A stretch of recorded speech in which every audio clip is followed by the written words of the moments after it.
Have you ever wondered how many war crimes you can commit in Magic the Gathering? Well, I know I sure have. But fear not, for I have read the entire war crimes section on the United Nations website, detailing all war crimes. And I have found that Magic the Gathering encourages war crimes. Don't believe me? Well, why don't you look at the proof first? So first of all, torture or inhumane treatment, including biological experiments.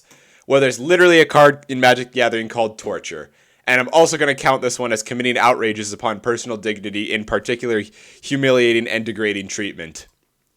Conscripting or enlisting children under the age of 15 into the National Armed Forces, or using them to participate actively in hostilities. Well, there's a card that's literally called Child of the Pack, and as you can see, she has been outfitted with a spear to kill people, so that's another war crime. Extensive destruction and appropriation of property not justified by military necessity and carried out unlawfully and want only.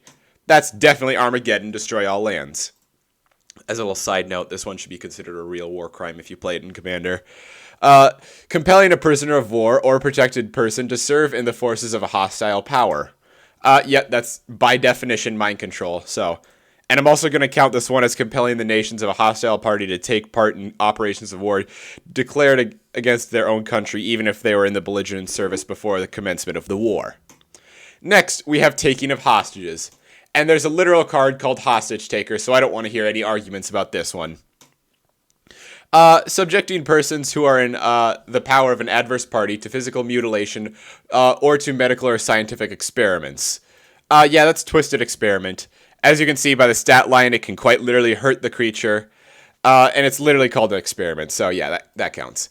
Declaring that no quarter be given, which essentially means no mercy. That would be planar cleansing.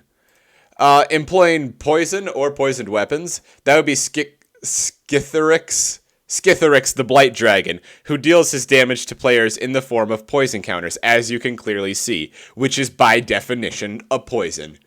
Next, we have employing asphyxiating, poisonous, or other gases and all analog liquids, materials, or devices. Well, you have marsh gas, which, as you can see on the flavor text, comes right out of the ground. If you can smell it, it's too late. Yep. War crime. Next, we have employing weapons that have the nature to cause superfluous injury or unnecessary suffering. Well, there's a card called Serrated Arrows, so yeah. And I just want to say, this is all the war crimes that I could just count. That's 12. There are other that are like attacking or bombarding by whatever means towns, villages, dwellings, or buildings which are undefended and which are not military objectives that you could absolutely qualify as war crimes. But, you know, I was just doing the ones that were obvious. Anyways, but what's not a war crime is subscribing to my channel. All right, thank you for watching and have a nice day.